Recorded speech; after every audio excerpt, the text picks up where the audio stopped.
bien installé à Nongefat pour la revue de presse. Bonjour et bienvenue.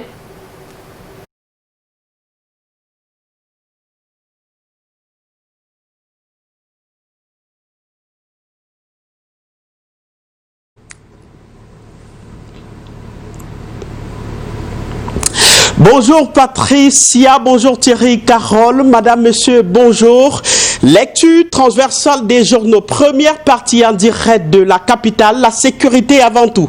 Le quotidien Cameroun Tribune est dans cette logique. La une du journal est consacrée à cette concertation entre les différents acteurs de la chaîne sécuritaire tenue hier à Yaoundé au sujet du dispositif sécuritaire, tout en éveil. Sur instruction du président de la République, chef des forces armées, le ministre délégué à la présidence chargé de la défense, Joseph Betty, a son mot à présider hier une réunion d'évaluation en vue de roder les performances et l'encadrement adéquat des élections et surtout le bon déroulement des fêtes de fin d'année.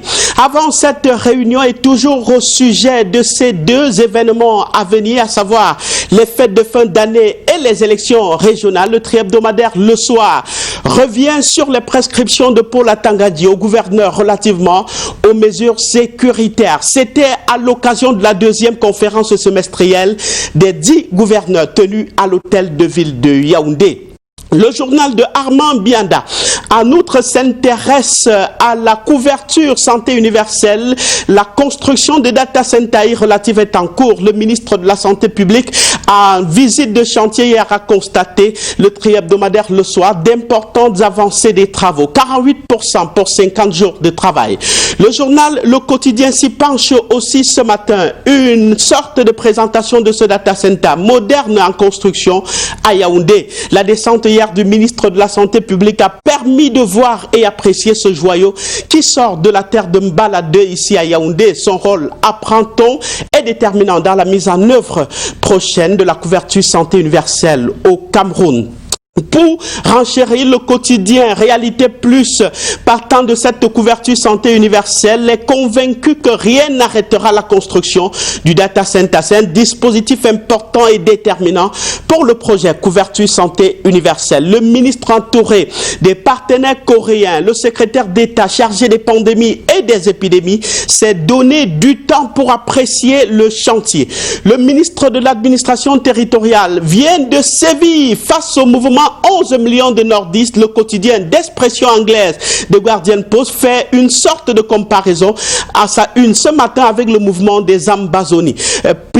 Paul Atangadi donc fait une mise en garde rappelant le caractère illégal de ce mouvement. D'ailleurs, l'esprit, selon le ministre de l'administration territoriale, est contraire au principe de paix et d'unité nationale de notre cher et beau pays. Le journal Le Pélican fait aussi la part belle à cette information relative au mouvement 11 millions de nordistes. Le journal écrit ce jeudi, Paul Atangadi interdit 11 millions de nordistes. Selon le ministre de l'administration territoriale, il voit en ce mouvement coordonné par Guiba et Atama un instrument de division des Camerounais.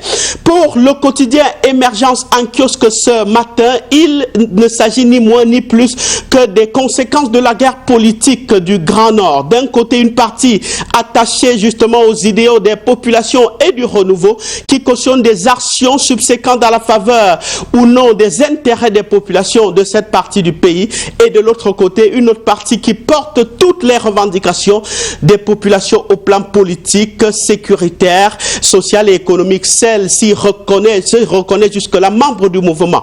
Donc des actions que ces derniers temps n'ont pas été tendres vis-à-vis du gouvernement.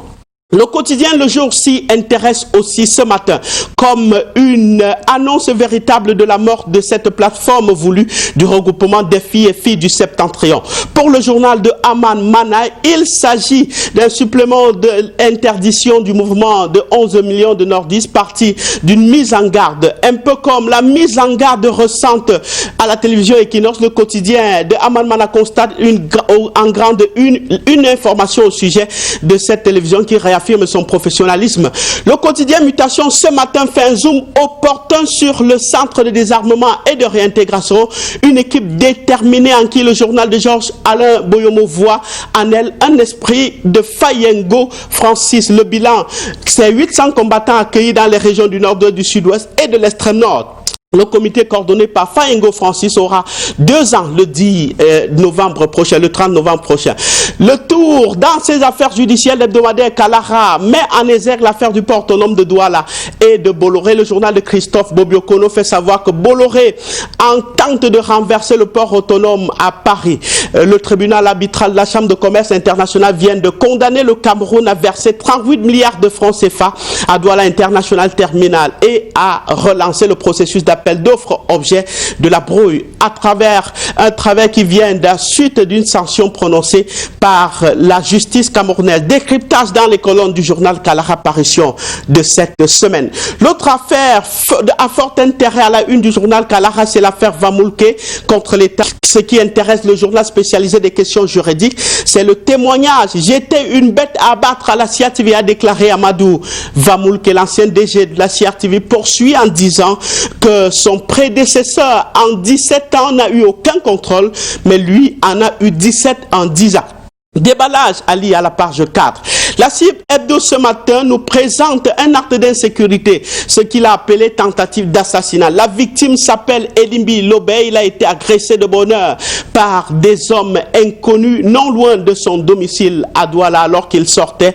Même si sa vie n'est pas en danger, la violence dont il a été victime fait écrire que c'est là sa tête qui est mise à prix. Certaines langues ont d'ailleurs fait comprendre qu'il s'agissait d'un règlement de compte politique, mais lui-même de son lit d'hôpital a levé la polémique. Revue de presse Made in Yaoundé, stop et fin, techniquement assuré par Thierry Camto. La suite de la revue de presse est avec vous. À Douala, Michael Kiptio. Bonjour. Bonjour Arnaud, la suite avec le quotidien Le Messager qui nous parle encore à sa une ce matin de la mortalité néonatale au Cameroun et de ces chiffres qui font froid dans le dos.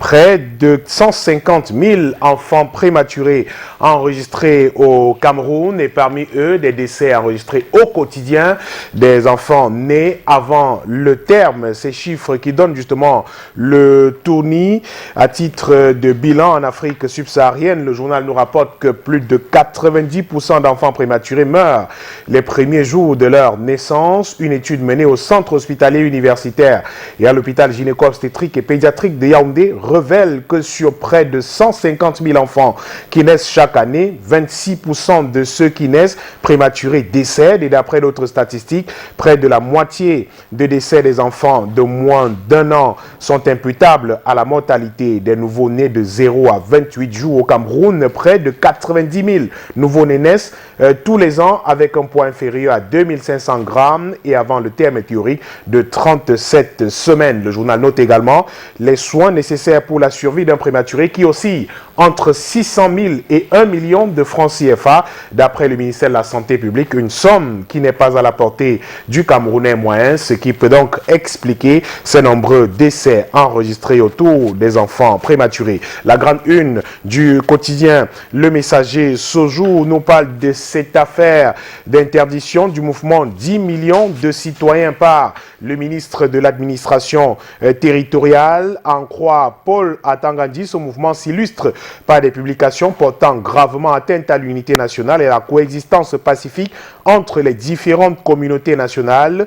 Échaudé, le pouvoir craint-il, s'interroge le journal, un séisme grandeur nature dans le septentrion au point de zigouiller ce fœtus. Question donc à la une du journal Le Messager ce jour. Au sein du mouvement, on s'étonne et on ne comprend pas la motivation de la décision du ministre de l'administration territoriale. Ici, on note fort que ce mouvement est un think tank, une sorte d'officine à porter la pensée à maturation en faveur du Grand Nord du Cameroun. Ce n'est donc pas une association puisque le mouvement ne dispose d'aucun siège, ni d'aucun bureau, ni de carte de membre. Il s'agit, confie certains responsables de ce mouvement, d'une plateforme sur la place virtuelle qui ne peut initier ni des marches, ni des protestations et autres, toutes choses qui épaississent l'incompréhension des sympathisants de ce ce mouvement qui sont désormais interdits même de publication sur la toile sous peine de poursuites judiciaires, relève le quotidien Le Messager en kiosque aujourd'hui.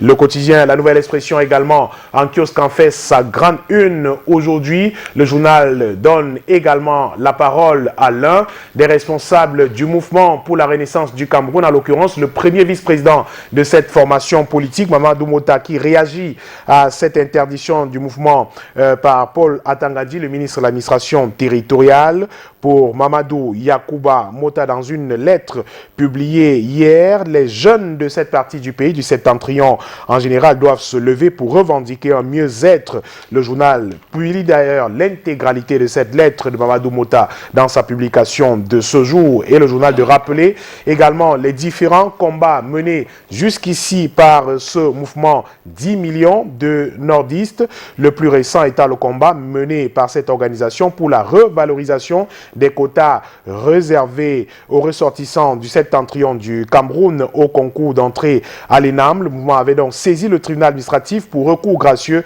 après avoir imposé au ministre de la réforme administrative de la fonction publique un exercice d'explication des résultats du dernier concours d'accès à l'École nationale d'administration et de la magistrature. Voilà, entre autres combats menés et portés par ce mouvement 10 millions de nordistes qui viennent donc d'être interdits par le ministre de l'administration territoriale. À l'Assemblée nationale, La Nouvelle Expression scrute les différents dossiers qui attendent les députés en cette session du mois en cours, et entre la session de juin et celle en cours, celle du mois de novembre, des problèmes qui commandent que les représentants du peuple s'émeuvent se sont amoncelés au fil des jours. Le journal cite entre autres la crise sécuritaire et sociopolitique dans les régions du nord-ouest et du sud-ouest du Cameroun. Le journal cite également le code des personnes, l'avant-projet de loi portant code des personnes et de la famille longtemps exigé, qui a fait l'objet d'intenses débats dans les réseaux sociaux et des médias, avec en vedette l'encinante question de la double nationalité, mais le texte n'a pas finalement été déposé à l'Assemblée nationale. Le journal cite aussi la question de la douane, des importateurs qui se plaignent de plus en plus au port autonome de Douala. La représentation nationale doit également se saisir de cette différente dénonciation du député Jean-Michel Nincho autour de la gestion des fonds dédiés à la lutte contre le Covid-19 dans notre pays. Voilà donc entre autres questions qui doivent intéresser les députés autour de cette session du mois de novembre qui a cours en ce moment à l'Assemblée nationale du Cameroun. Forum Libre est également en kiosque ce jour et nous parle de ces inondations intervenues à Kousséri dans la région de l'extrême nord du Cameroun. Des sinistrés qui ont été abandonnés à eux-mêmes vivent donc un secours depuis quelques jours. L'ancien footballeur et conseiller municipal de la mairie de Kousséri a offert des forages pour l'accès à l'eau potable ainsi que des sacs de 100 kg pour rembler des quartiers inondés à Kousséri, cette ville de l'extrême nord. Pendant ce temps, le maire de Kousséri, certains élus et élites du département du Logone et Chari sont aux abonnés absents. L'urgence d'une intervention musclée du gouvernement s'impose pour sauver des milliers de sans-abri qui vivent une misère indescriptible et sont exposés aux maladies hydriques depuis la survenue de ces inondations. Forum Libre tire donc la sonnette d'alarme et appelle le gouvernement à réagir davantage pour sauver ces populations qui souffrent le martyre depuis la survenue de ces inondations à Kousséri. Le journal nous présente également cette nouvelle stratégie, la stratégie nationale de développement 2020-2030, qui remplace le document de stratégie pour la croissance et l'emploi, pour la transformation structurelle et le développement inclusif, avec l'objectif d'atteindre un taux de croissance moyen de 0,8%. Le journal nous donne d'ailleurs à lire la réaction du professeur Roger Tsafak Nanfoso qui analyse donc cette nouvelle stratégie de développement dans les colonnes du journal Forum Libre en kiosque aujourd'hui. On termine avec The Post Weekender, ce journal d'expression anglaise qui nous amène au centre de DDR dans les régions du nord-ouest et du sud-ouest du Cameroun pour constater que de nombreux ex-combattants continuent d'affluer en ces lieux. 11 d'entre eux ont été accueillis hier dans la région du sud-ouest D'abord, au service du gouverneur de la région du Sud-Ouest, eux qui ont donc déposé les armes et qui ont discuté avec les autorités avant de rejoindre ce camp des DDR situé dans la région du Sud-Ouest du Cameroun. Et d'ailleurs, le gouverneur en a saisi l'occasion pour lancer un appel à ceux qui sont encore dans les brousses de déposer des armes et de retourner à une vie normale. Des promesses sont également faites à ces nombreux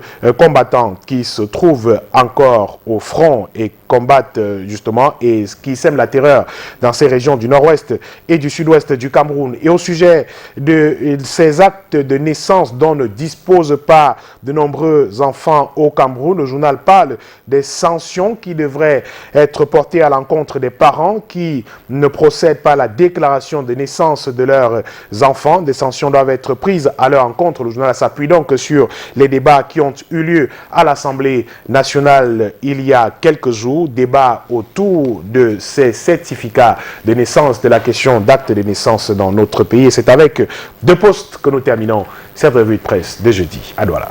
Merci Michael Tipkio, avec nous ici à Douala sur le plateau de Canal Matin qui poursuit son bonhomme du chemin alors qu'il est 7h15. Nous allons vous raccompagner avec une page pub. Merci, à demain. À demain. À demain.